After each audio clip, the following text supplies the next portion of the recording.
নমস্কার বন্ধুরা, ঘরোয়া রান্না বাই চৈতালিতে সবাইকে স্বাগত জানাই। সবাই কেমন আছেন? আশা করছি ভালো আছেন, আমিও ভালো আছি। আজকে আমি বানিয়ে নেব বিয়ে বাড়ির মতো বা অনুষ্ঠান বাড়ির মতো খাসির মাংস। সবসময় তো খাসির মাংসের ঝোল খেতে ভালো লাগে না, তো এটা একবার ট্রাই করতে পারেন। তার জন্য আমি এখানে 200 গ্রাম মতো মাংস নিয়েছি। আমার পরিমাণটা যেহেতু কম, আমি এটা ম্যারিনেট করবো। প্রথমেই স্বাদ অনুযায়ী নুন, চা চামচের হাফ চামচ হলুদ, হাফ চামচ কাশ্মীরি লঙ্কার গুঁড়ো, হাফ চামচ ধনে গুঁড়ো, হাফ চামচ জিরে গুঁড়ো, আর অল্প একটু তেল দিয়ে ম্যারিনেট করে রাখবো। মাংসে মশলা কম বলে, পরিমাণ কম বলে মশলা কম দিলাম। আপনাদের পরিমাণ বেশি থাকলে মশলা পরিমাণগুলো বাড়িয়ে নেবেন। এটা ম্যারিনেট করে 2 থেকে 3 ঘন্টা রাখলে ভালো হয়, আমি রেখেছিলাম। এবারে আমি একটু আলু নিয়ে নেবো। 2টো আলু কেটে নিয়ে নুন হলুদ দিয়ে ভেজে নিচ্ছি। আমার মাংসে, খাসির মাংস বলুন মুরগির মাংস বলুন, আলু ছাড়া ঠিক ভালো লাগে না। আপনাদের পছন্দ না হলে আলুটা স্কিপ করতে পারেন। নতুন বন্ধু যারা আমার এই ছোট্ট চ্যানেলের নতুন ভিডিওটি প্রথম দেখছেন, আমার রেসিপিটা সামান্য হলে ভালো লেগে থাকলে চ্যানেলটি সাবস্ক্রাইব করে পাশে থাকা অনুরোধ রইল, পাশে থাকা বেল আইকনটি প্রেস করে অল নোটিফিকেশনটা অন করে নেবেন, যাতে চ্যানেলে যখন নতুন রেসিপি আপডেট করা হবে সবার আগে আপনাদের কাছে নোটিফিকেশন পৌঁছে যাবে। আর রেসিপিটি ভালো লাগলেই অবশ্যই লাইক করে দেবেন, শেয়ার করে দেবেন।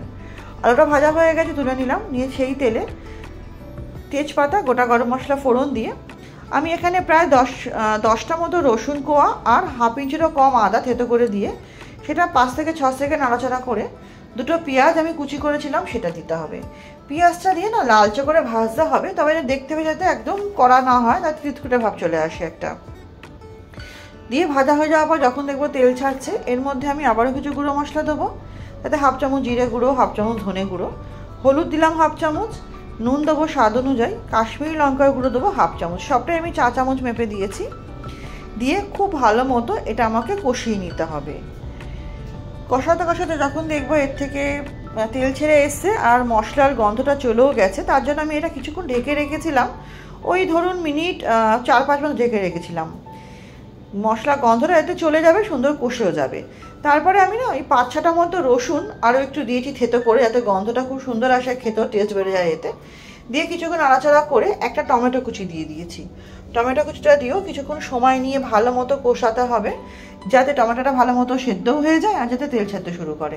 এই পর্যায়ে আমি দিয়ে দেবো হচ্ছে মাংসটা দিয়ে খুব ভালো মতো আমাকে সময় নিয়ে এটা কষাতে হবে। আমি এর মধ্যে লঙ্কা বাটা ব্যবহার করিনি, আমি এর মধ্যে কাঁচা লঙ্কা ব্যবহার করেছি, মানে চেরা কাঁচা লঙ্কা ব্যবহার করেছি। আপনারা চাইলে বাটা লঙ্কা ব্যবহার করতেই পারেন।